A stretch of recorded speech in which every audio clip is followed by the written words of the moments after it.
자, 근데 이제 문제가 또 한 가지 발생을 해요. 앞에 거는 이제 돌아가시는 분들이 원하는 거를 이렇게 쭉 나열을 했습니다만은 요즘 의학이 하루가 다르게 발전하잖아요. 그러니까 옛날 같으면 벌써 돌아가셨을 뿐인데 아직 살아있어요. 근데 이 인간으로서의 기능이 없는 상태로 그냥 숨 쉬고 맥박이 뛰고 있고 하는 그런 상태로 계속 연장이 돼요. 그러니까 의학이 발전함으로 해서 지연되는, 죽음이 지연되는 거예요. 한번 보십시다. 이거 아마 2020년도에 통계청에서 우리가 보고해 놓은 건데, 대한민국의 우리나라 사람들의 기대 수명이 남자 78세, 여자 84세, 이 정도 됩니다. 기대 수명이라는 거는 요때 있었던 사람이 앞으로 살 수 있는 그 기간이 한 78세, 이 정도 살 수 있다는 거죠. 그런데, 이거 보면, 기대 수명이 이 정도 되는데 13년 내지 18년 동안을 요 지금 기대 수명이 있는 것보다 짧죠. 저 분홍색이. 저게 뭐냐? 건강 수명은 여기에 따라가지 못하는 거예요. 기대 수명은. 그러니까 기대 수명만큼 살아야 되는데 그 나머지 한 13년, 18년을 그냥 침대에 누워 있든지 병으로 골골 하는 거예요. 병을 한 서너 가지씩 가지고 제대로 사회 활동을 못하면서 사는 거예요. 이게 이제 큰 문제죠. 우리가 건강 수명을 가지고 기대 수명만큼 살아야 되겠다 하는 게 이게 이제 요즘 사람들이 원하는 겁니다. 그런데 또 새로운 개념이 또 하나 생겼어요. 행복 수명이라는 게 생겼습니다. 이거는 건강 수명보다 물론 같을 수는 있죠. 근데 어떤 사람들은 이 건강 수명보다 행복 수명은 훨씬 더 짧아요.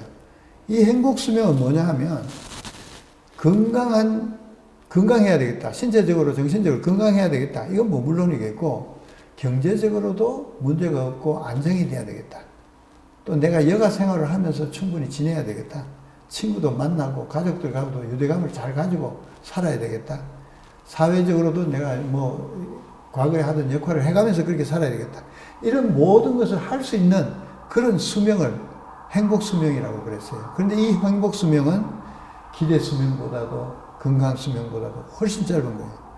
그러니까 우리가 80년, 90년 산다 해도 행복 수명은 50년도 안 될 수도 있어요. 네. 그래서 우리가 지금 원하는 거는 기대 수명보다는 건강 수명을 길게 가져가고 또 건강 수명보다도 행복 수명을 더 길게 가져갈 수 있으면 좋겠다. 이것이 우리가 잘 사는 법입니다. 그러니까 우리가 잘 죽는 걸 우리가 준비를 하지만 잘 죽기 위해서 잘 살아야 되잖아요. 그래서 살아있는 동안에 이렇게 할 수 있으면 좋겠다는 거예요.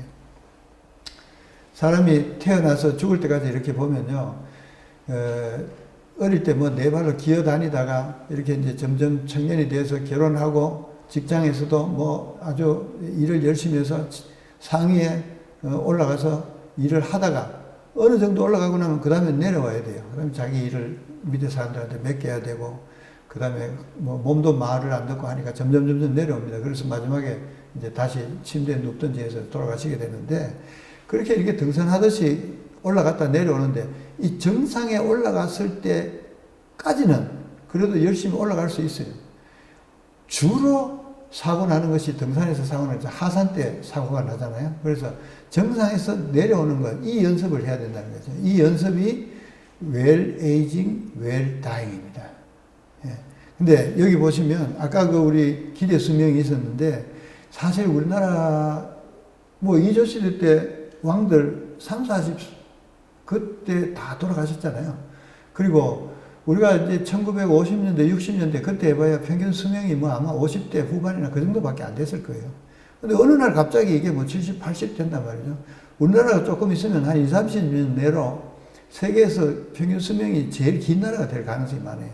그런데 여기 보면 지금까지 우리가 70, 80, 90을 살아본 사람을 경험을 해보지 못했기 때문에 그걸 이야기해 주던 사람이 없어요.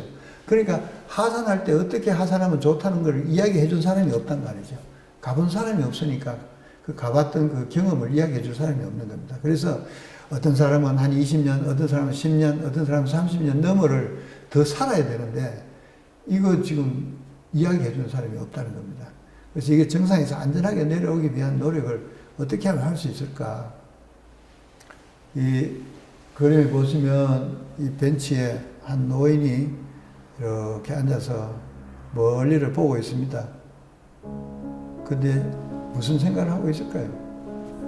집에 가도 아무도 가족도 없고 자식들, 손자들 다 이제 딴 데 나가서 살고 있고 혼자 이렇게 있으니까 사람 관계도 그립고 가족도 그립고 이런데 이제 머릿속에 자꾸 생각이 드는 게 죽을 때도 이 아들이 안 올라나 이런 생각도 들 거고 내가 어떻게 죽어야 제대로 죽을 수 있을까.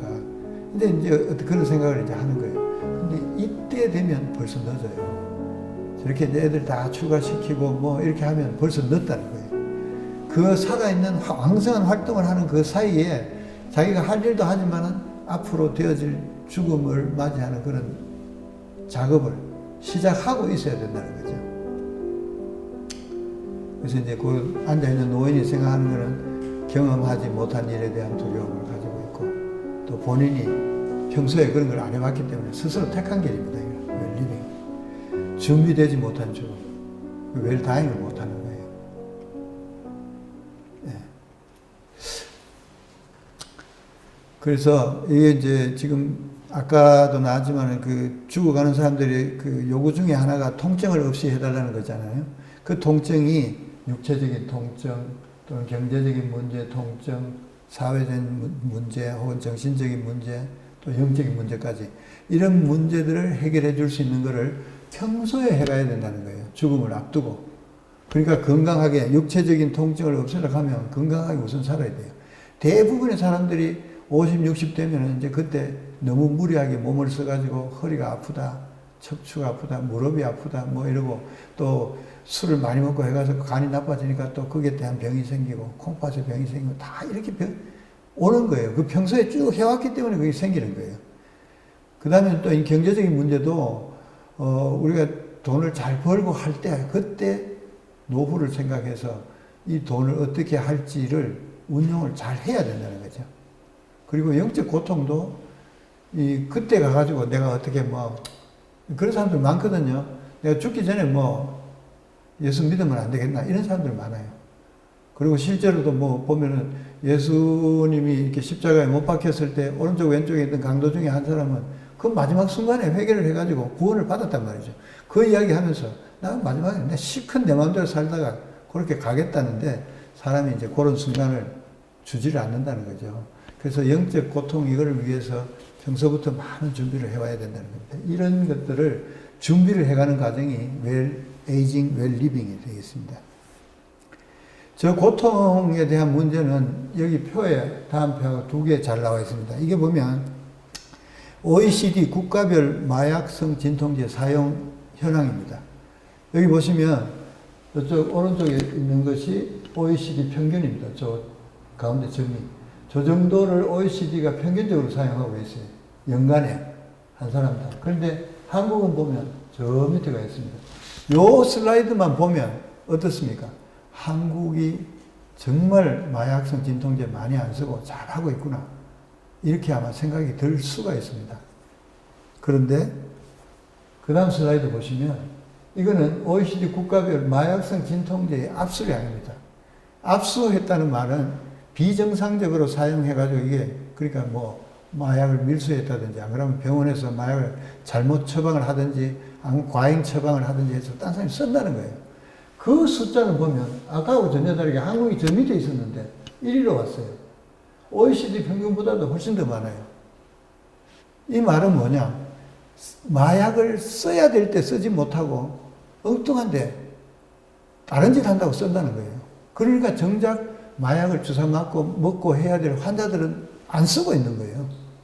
그러니까 우리나라의 그 통증, 아까 그 통증 문제인데 통증을 치료하기 위해서는 안 아프게 해줘야 돼요. 그러려면 주사도 놔주고 약도 먹고 해야 되는데 이것 때문에 국가에서는 겁을 내고 있는 거예요. 그래서 맨날 병원에다가 마약 숫자 맞춰놓는다고 이러니까 병원은 겁이 나서 또 더 안 쓰는 거예요. 그래서 정작 써야 될 마약을 못 쓰고 있는 거예요. 이게 우리나라의 현실입니다. 근데 이게 돌아가시는 분들, 특히 뭐 암 환자들, 통증이 심한 환자들 돌아가시는 분들은 어떻게든 자기가 마지막 순간을 안 아프게 죽었으면 좋겠다. 이게 희망인데 그거를 위해서 우리가 이런 과정을 좀 바꿔야 됩니다. 한국도 여기 보시면 그 전에보다도 여기 보면 그 앞에 회색은 그 전 단계죠. 남색이 14년, 16년 그런 건데 한국은 거의 변화가 없어요. 어떤 데는 보면 과거보다도 양을 훨씬 더 많이 쓴 데도 있고 줄여 쓴 데도 있지만 이거를 적어도 OECD 평균 정도까지는 약을 써줘야 되고 그래야 말기 환자들이 덜 아프고 죽을 수 있는 그런 결과가 됩니다. 그 다음에 하나는 내가 할 수 있는 일을 평소에 늘 이제 찾아야 됩니다. 그거를 우리가 살아가는 동안에 그걸 찾아야 돼요. 내가 나중에 이런 상황이 되면 어떻게 해야 될까? 나만이 할 수 있는 의미 있는 삶을 찾는 것입니다. 요거 보면 여기 랜디 포시라는 사람이 이 사람은 그 피츠버그의 카네기 멜론 대학의 교수죠. 컴퓨터 학과의 교수인데 이 사람이 본인이 췌장암에 걸렸어요. 췌장암에 걸려가지고 아마 2006년도인가 걸려서 진단을 받고 그 진단을 받고 자기가 어떻게 할 거냐 이렇게 생각을 하다가 사실 뭐 췌장암이라는 거는 등 뒤쪽에 있기 때문에 이게 췌장암이 발견이 늦게 됩니다. 그러니까 많이 퍼지고 난 뒤에 발견되기 때문에 보통 진단받고 나서 6개월 내지 1년 내에 돌아가시는 거죠. 그러니까 자기가 살아있을 시간이 앞으로 6개월, 1년밖에 없다는 거예요. 그래서 요 6개월, 1년 동안에 뭘 할 거냐 하는 거를 랜디 포시가 생각해서 자기가 평소에 어릴 때 그거를 다른 사람들하고 같이 이야기를 하고 싶다. 그래서 이 사람의 그 동영상 많이 나와 있습니다. 그거 보면 자기가 이야기를 하고 많은 사람들이 같이 웃고 그렇게 하는 거를 이 사람은 택한 거예요. 그래서 이제 이런 것들이 자기가 마지막 순간이 됐을 때 뭐를 할 거냐 하는 거를 자기만이 할 수 있는 거를 찾아가는 거. 그게 웰 에이징의 한 단계라고 이렇게 생각을 합니다. 그리고 이 웰 에이징을 위해서 필요한 것들이 이런 것들이에요. 아까 그 4가지 통증이 있었는데 건강을 위해서 준비를 해야 되고 돈도 준비해야 되고 지속적으로 두뇌 활동을 계속 해야 돼요. 이거 생각 안 하고 있으면 결국은 치매에 걸려버리죠. 자기가 할 수 있는 취미 활동 해야 됩니다. 친구나 대인관계 또 가족관계도 다 계속 유지를 해야 돼요. 그리고 이제 이거 모든 것보다 더 어떤 면에서 더 중요한 것은 영적 건강을 위해서 자기가 영적 수행을 평소에 늘 해와야 마지막 웰 다행으로 갈 수 있는 거죠. 그리고 이제 그 마지막 돼 가면은 우리가 자기 스스로도 그렇고 가족도 그렇고 이런 어떤 개념을 하나 가져야 될 게 있는데 이게 호스피스입니다. 우리나라 사람들이 호스피스 개념을 처음 가지고 들어왔을 때 그렇게 오래되진 않았어요. 1990년 그때 당시에 보면 호스피스라고 이야기하면 치료를 포기하는 거로 그렇게 생각을 해요. 그래서 의사가 이제 뭐 이 치료가 안 되고 수술을 해도 소용이 없고 하니까 호스피스 병동에 가서 좀 있읍시다 이렇게 하면 가족이나 환자는 어떻게 생각하면 이거 나 치료 안 되니까 의사가 나를 포기했구나 이렇게 생각하는 거죠. 근데 호스피스는 포기한 치료가 아니고 돌봄이라는 이런 다른 형태의 그 케어를 의미합니다.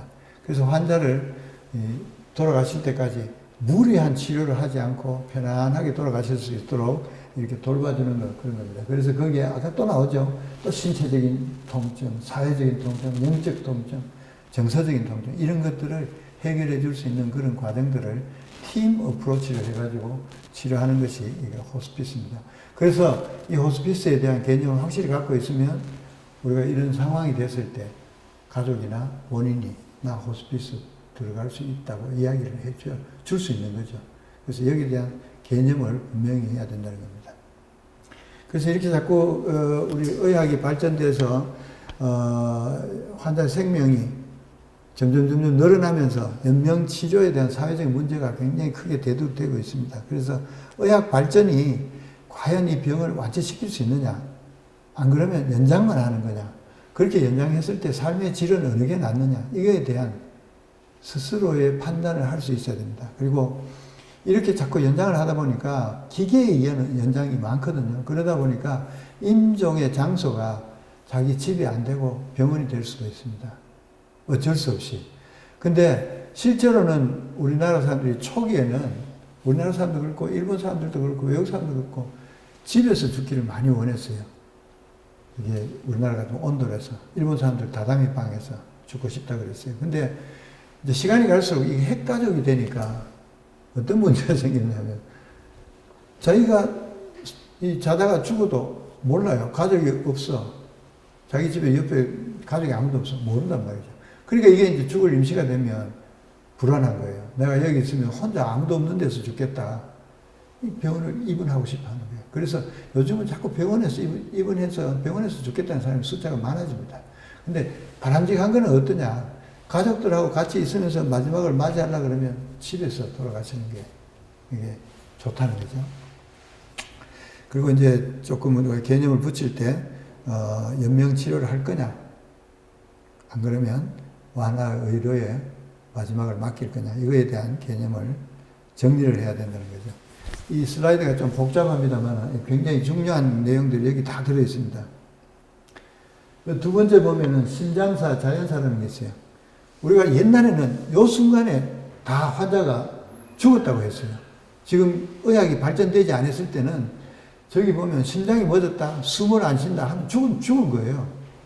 그런데 어느 날 갑자기 1940년대 이때 보면 환자가 죽는데 호흡을 못 하는데 이 호흡을 할 수 있는 그냥 밖에서 뺑만 하니까 안 되니까 기도에다가 호수를 넣어가지고 이거 하는 기계를 만들어 놨더니 인공호흡기를 만들어 놨더니 사람이 오래 산단 말이죠. 그래서 이게 연장이 됐어요. 저런 기계 때문에. 그래서 여기서 사망 선언을 했어야 되는데 사망 선언을 못 하는 거예요. 거기다가 항암제를 써가지고 또 조금 1년 6개월 또 연기하고 또 수술도 과거에는 이렇게 적게밖에 수술을 못 했는데 이걸 왕창 드러내가지고 또 하니까 또 연장이 되고 투석도 하고 이 심장도 멎으니까 자기 스스로 박동하라고 박동기도 넣어주고 영양 공급도 해주고 요새는요 이 호흡만 이렇게 인공으로 하는 게 아니고 순환까지 밖에서 다 해요. 피도 돌려주고 호흡도 해주고 하는 이게 체외 순환, 폐, 심폐, 소생까지 거기서 다 하는 거예요. 이렇게 하다 보니까 사람의 생명이 저때 사망을 선언했어야 되는데 사망 선언을 못 하는 거예요. 이 마지막 순간에 하는데 이게 사실 이게 지금 기계에 의해서 연장된 사망입니다. 자연사는 저쪽이에요. 근데 또 다른 사망의 그 개념이 생겼는데 그거는 이런 것들이 생기기 전에 벌써 나온 거예요. 저기 1960년대에 뇌사라는 개념이 생겼어요. 왜냐하면 저 뇌사라는 개념은 아까 이야기했듯이 이 인공호흡기가 1940년대, 50년대 그때 개발돼 가지고 사전 쓰면서 그걸로 하니까 사람 숨은 쉬고 있는데 심장은 끊기고 있는데 가만 보니까 뇌가 더 이상 작동을 못하는 이런 상태. 그래서 뇌사라는 말이 나온 거예요.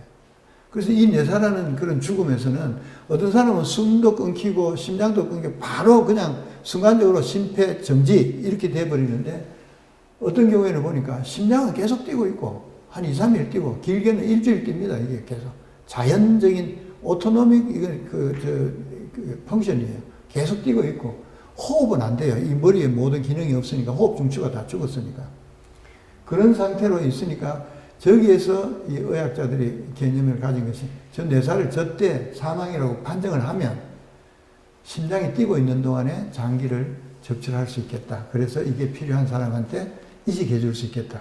그러면 굉장히 좋은 상태에서 살아있는 사람한테서 하는 것과 마찬가지의 그런 상태로 이식을 해 줄 수 있겠다.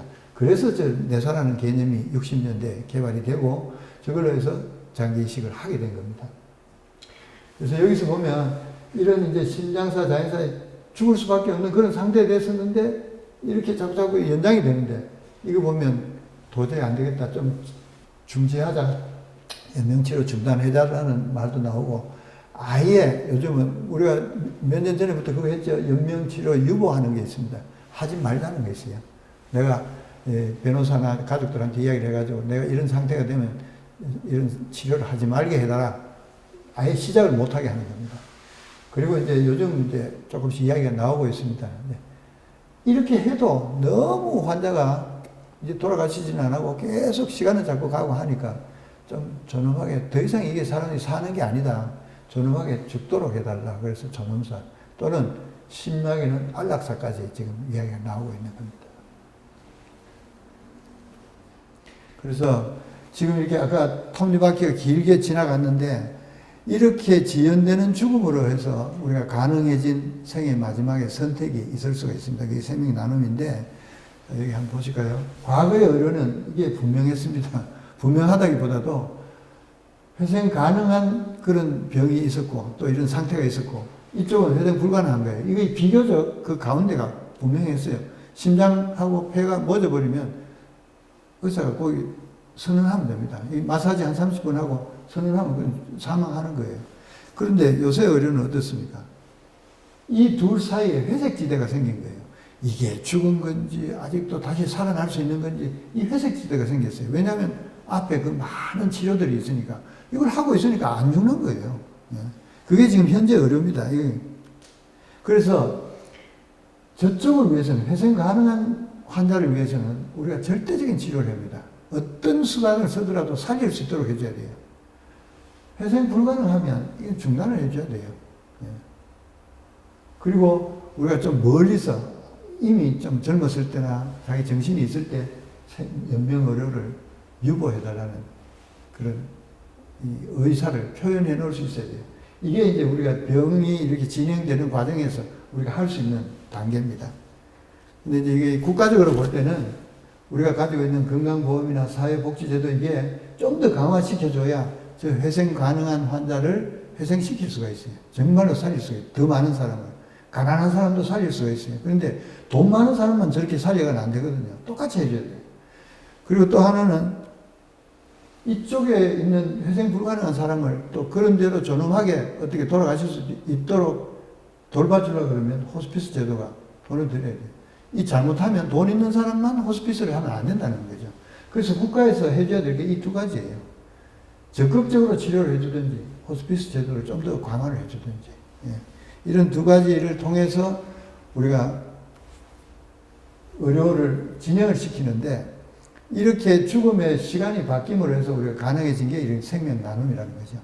저는 회생 가능한 시기가 지나고 회생 불가능해졌을 때 짧은 시간 동안 생명 나눔을 할 수 있고 또 이건 회색 지대가 긴 이런 요즘 의료에서는 생명 나눔을 할 시기가 뭐 길지는 않지만 그래도 과거보다는 훨씬 더 많아진 거예요. 그래서 이게 우리가 이런 특별한 시기에 우리가 살고 있다는 것을 알았으면 좋겠습니다. 1967년도에 12월 달에 남아공에서 크리스찬 버나드가 심장 이식을 했어요. 심장 이식 수술을 자기가 집도를 했습니다. 이 기증자가 그때는 뇌사라는 개념을 이 세계 이식학회에서 가지고 있지를 않을 때예요. 근데 의학적으로는 내가 죽어서 더 이상 돌아오지 않는다 그런 걸 개념은 있었는데 그 세계 이식학회에서는 그걸 아직 인정을 안 하고 69년에 인정을 해준 거예요. 그런데 그 2년 전에 이 크리스찬 버나드가 물론 자기 욕심도 있었죠. 빨리 다른 사람이 하기 전에 내가 심장 이식을 해야 되겠다. 이래가지고는 그 전날 교통사고로 머리 다친 젊은 여자의 심장을 이 사람한테 이식을 해준 거예요. 그래서 이 사람이 한 18일, 2주 조금 더 살았습니다. 살았다. 근데 그게 뭐 굉장히 난리를 폈죠. 제가 67년이니까 고등학교 2학년 때인가 뭐 그랬는데, 신문에 난리가 났어요, 그때. 근데 이것이 이렇게 될 수 있었는 거는 우리가 의학이 발전되면서 인공호흡기가 자연스럽게 사용할 수 있었고, 또 뇌사라는 이런 개념도 의학의 발전에 따라서 있었고, 하기 때문에 이런 게 가능했다는 겁니다. 그래서 죽음이 가까워오면 이게 사실은 굉장히 고통스러운 순간이에요. 아무리 편안한 죽음이라 해도 본인 스스로는 다 힘이 드는 그런 순간입니다. 그런데 이 밑에 보면 It also can be a right time of expression of 사랑을, 감사를 표현할 수 있는 그런 시간이라는 거예요. 그러니까 자기가 이제 죽는데 내가 이제 더 이상 여기 사랑하는 사람들도 보지도 못하고 이제 죽어야 된다. 근데 종교적으로는 뭐 어떤 사람들은 이게 여기서 죽고 좋은 천국으로 가서 있으니까 뭐 좋다 이렇게 이야기할 수 있지만 사실은 고통스러운 순간이에요. 그렇지만은 이 기증을 할 수 있고 또 사회에 감사도 할 수 있는 그런 라이트 타임, 적절한 순간이지만 그 순간에. 그래서 한번 보십시다. 어떻게, 이제 이식이라는 게 어떻게 되는지 실질적인 한번 보여드리겠습니다. 여기 지금 누워있는 사람이 교통사고로, 이 뇌사가 된 사람입니다. 머리만 다쳤지, 나머지 몸 전체는 깨끗한 사람이에요. 그래서 그 사람의 간이 저렇게 아주 싱싱한 젊은 사람이니까 깨끗한 간이 있습니다. 혼수 상태죠. 근데 이 사람은 보면 똑같이 막 인공호흡기 달고 있고 이런데 이 사람은 간이 저렇게 간경화가 와가지고 술 많이 먹고 또 뭐 여러 가지 염증도 반복되고 해서 이렇게 간이 망가져서 간성 혼수가 된 그런 상태입니다. 근데 이 사람은 이 간만 바꿔주면, 이식을 해주면 다시 의식을 찾을 수 있는 사람이에요. 요거는 회복 가능한 사람. 저 사람은 아무리 해도 살 수 없는 사람이에요. 그래서 이 간을 갖다가 이 사람한테 이식을 해주면요. 그것도 얼마 안 지나서 멀쩡하게 이렇게. 제가 이제 그때 관여하고 있었던 세계 이식인 체육대회 거기 가보면 많은 이식했던 사람들이 자기 수술 자국을 굉장히 자랑스럽게 내보입니다. 이 사람 여기 잘 보이는가 모르겠는데 여기 이게 이 머세데스 인시전이라 그러는데 이 V자 모양으로 이렇게 Y자 모양으로 되는 이 간이식 할 때 옛날에는 저렇게 크게 깼어요. 요즘은 이제 기계가 많이 좋아지고 해서 이 수술창이 작아졌습니다만 저렇게 이제 살 수가 있어요. 그러니까 수술하고 그냥 계속 방에 누워가지고 약이나 먹고 있는 게 아니고 수술하고 정상적인 삶을 사회에 다시 돌아온다는 거죠. 그러니까 이 장기 기증이 중요하고 이식이 중요하고 그걸로 해서 사회에 미치는 영향이 크다는 거죠. 그래서 이렇게 수술을 하려 그러면 시작은 저기 있는 기증자, 내사자가 있어야 된다. 자, 그러면 이 장기 이식을 하게 되면 어떤 문제가 있느냐. 개인으로 봐서는 환자 본인으로 봐서는 삶의 질이 굉장히 좋아지죠. 스스로는 당연하죠. 자기가 아프다가 지금 수술해서 좋아졌으니까. 그 가정은 어떠냐. 여러분들 아마 환자 한 사람이 자기 가정에 있으면 그 가정 자체가 피폐해집니다. 환자 맨날 데리고 병원에 왔다 갔다 해야 되죠. 그게 쉬운 일이 아니거든요. 한 사람 두 사람이 붙어가지고 뒷바라지를 해줘야 돼요. 근데 가정에 행복이 되돌아옵니다. 찾게지죠. 놀러 같이 갈 수 있어요. 국가적으로 볼 때는 이 생산성이 올라갑니다. 노동 생산성이 올라갑니다. 왜냐하면 우리가 저기에 군인들 보였습니다만 이게 부비 트랩입니까? 그거 있잖아요. 발목 지뢰. 발목 지뢰 그걸 왜 그렇게 만들었냐? 생명은 그 지장이 없어요. 딱 발목만 나가게 하는 그런 폭탄입니다. 그런데 그걸 왜 만들었냐? 전투력을 저하시키기 위해서 만드는 거예요. 상대방의 전투력을 저하시키기. 왜냐하면 생명이 아직 멀쩡하게 살 붙어 있으니까 이 사람을, 이 군인을 살리기 위해서 두 사람이나 최소한 두 사람 붙어가지고 가야 됩니다. 그러니까 전투력 자체가 떨어지는 거죠.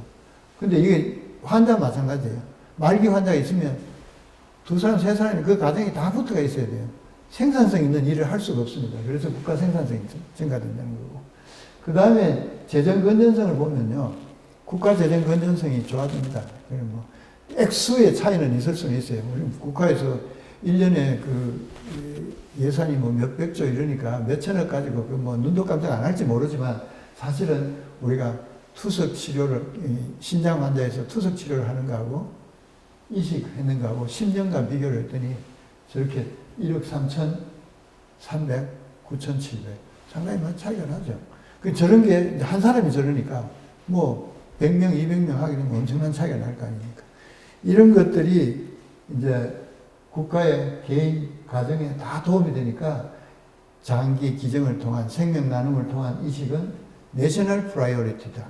국가 정책의 우선순위에 둬야 된다. 이게 이제 스페인 사람들이 하는 얘기예요.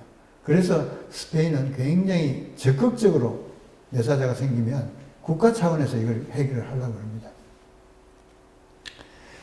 장기 및 조직 기증을 통한 생명 나눔, 이게 이제 생명 나눔이라는 것은 우리가 살아가는 생의 마지막 순간에 할 수 있는 또 다른 기부입니다. 그러나 그 순간에 자기는 하고 싶어도 할 수 없어요. 의식이 없으니까. 그래서 뭘 해야 되느냐? 지금 결정해야 됩니다. 미룰 수가 없어요. 그리고 그 결정된 사실을 가족들에게 알려줘야 됩니다. 무엇보다도 평소에 건강한 삶을 유지할 수 있도록 해야 됩니다. 왜냐하면 자기가 뭐 기증 사인을 해놨더라도 그 후에 담배 시커 피우고 술 시커 먹고 다 나빠져 있으면 기증할 장기가 없어요. 그래서 이런 걸 반드시 지켜서 자기가 하고 싶어도 마음대로 안 된다는 거. 그래서 좀 우스갯소리를 합니다만은 장기 기증자, 뇌사자가 장기 기증을 하는 것은 굉장히 복받은 사람만이 할 수 있는 거다. 그거를 알고 계셔야 됩니다. 자, 이제 마지막이 다 돼가는데요. 마지막 우리 두 개의 예만 제가 보여드리겠습니다. 죽음을 준비하는 사람들.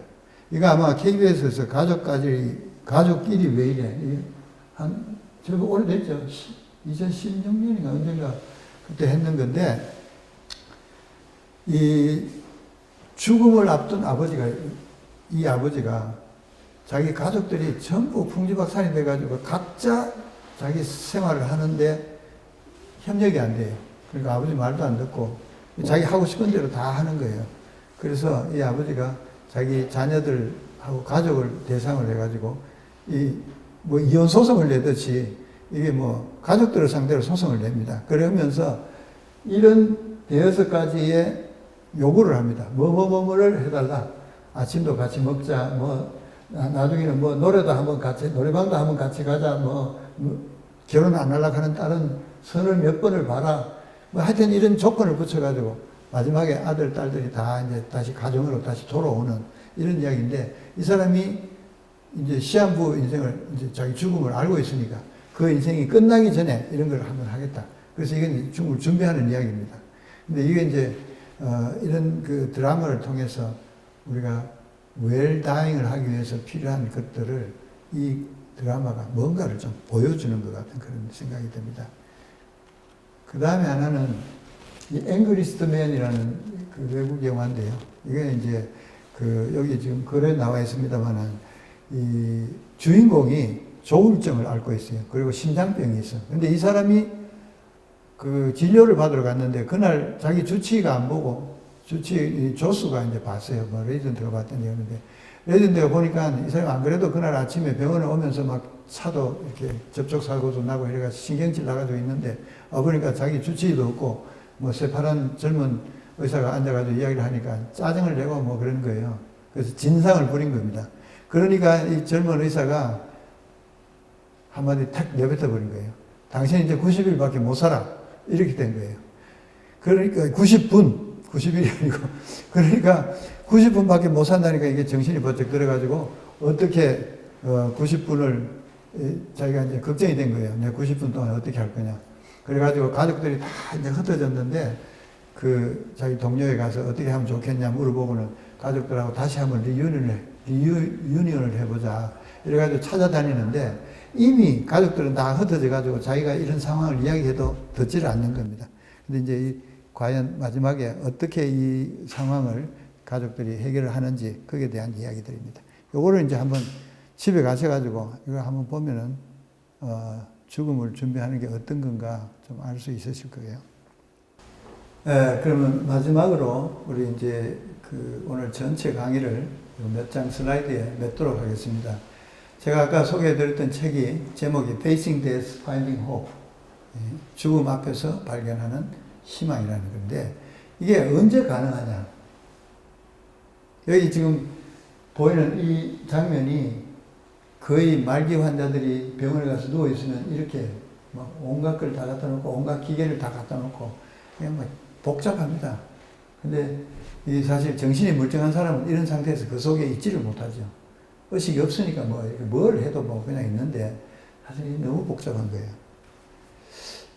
여러분들 인생이 뭐라고 생각하세요? 이게 지금 Life is BCD라고 이렇게 이야기를 하고, 요즘 이제 BCD라고 그러는 사람이 사르트르인가 누가 이야기를 했대요. 근데 사실은 그게 아니랍니다.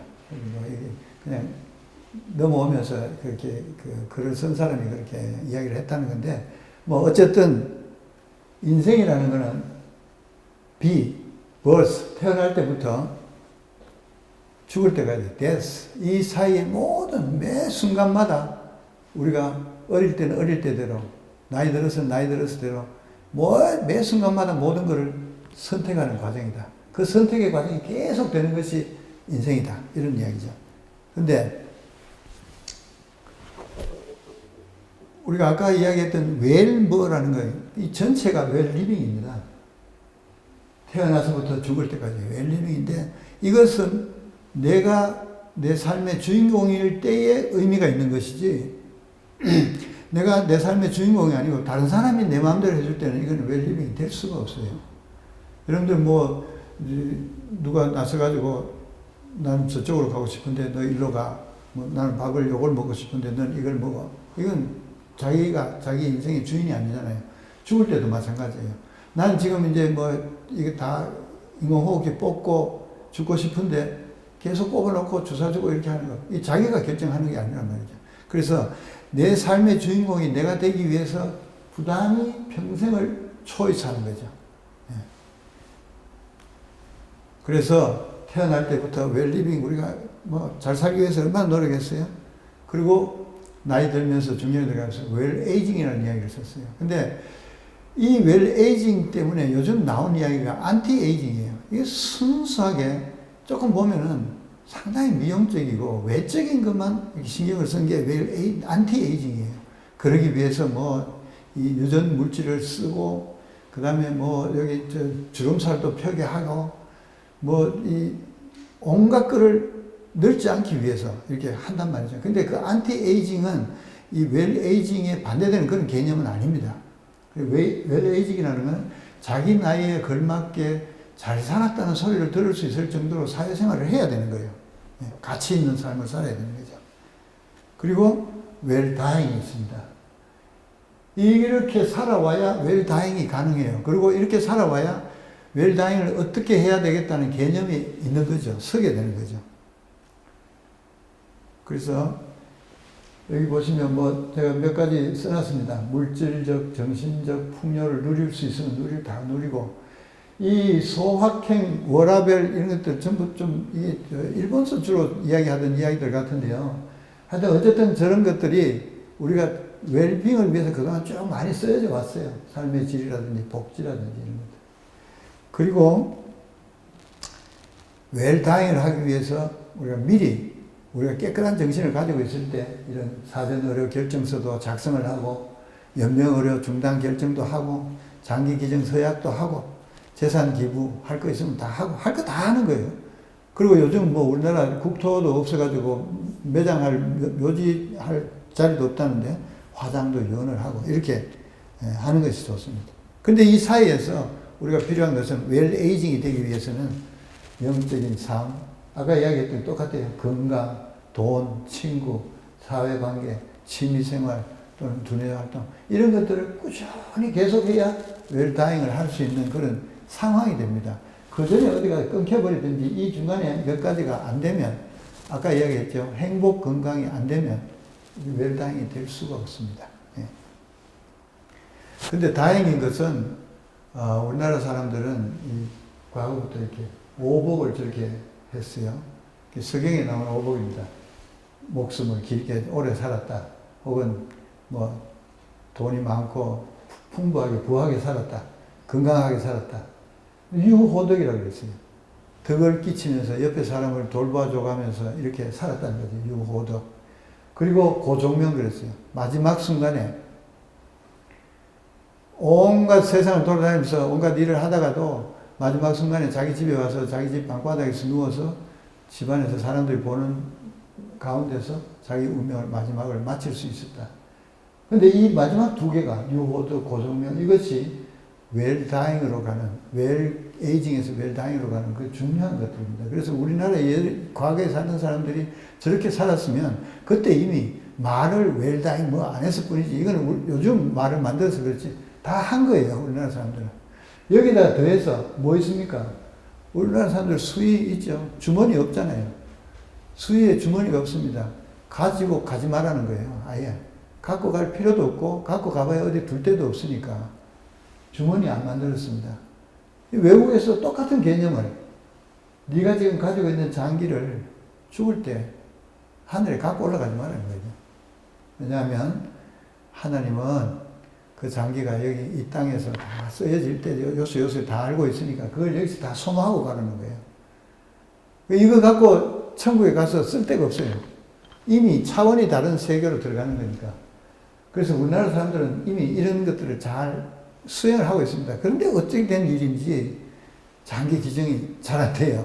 우리나라 사람들 초기에 우리 장기 이식법 만들고 2000년대에 보면 기증이 잘 안 돼요. 그 보면 제일 안 되는 게 뭐냐면 이 유교 사상입니다만 유교적인 생각으로 부모한테서 받은 신체의 어느 한 부분이라도 훼손을 해서는 안 된다. 신체 발부는 수지 부모라. 이것이 굉장히 크게 작용을 했다고 그러는데 지금 이제 많이 좋아졌습니다. 그 생각이. 왜냐하니까 요즘은 화장률이 거의 한 90%가 넘다고 그러는 것 같아요. 그러니까 다 태우고 없어지는 거예요. 장기 그거 뭐 놔둬봐야 소용이 없어요. 예. 그래서 제가 한번 읽어보겠습니다. 제가 생명이 있기는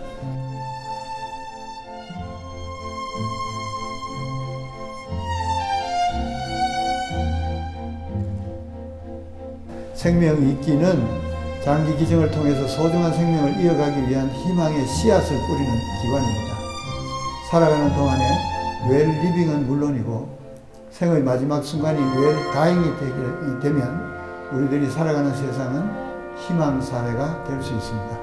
여러분 모두 이와 같은 생명 있기에 활동에 함께 해 주시면 고맙겠습니다. 감사합니다.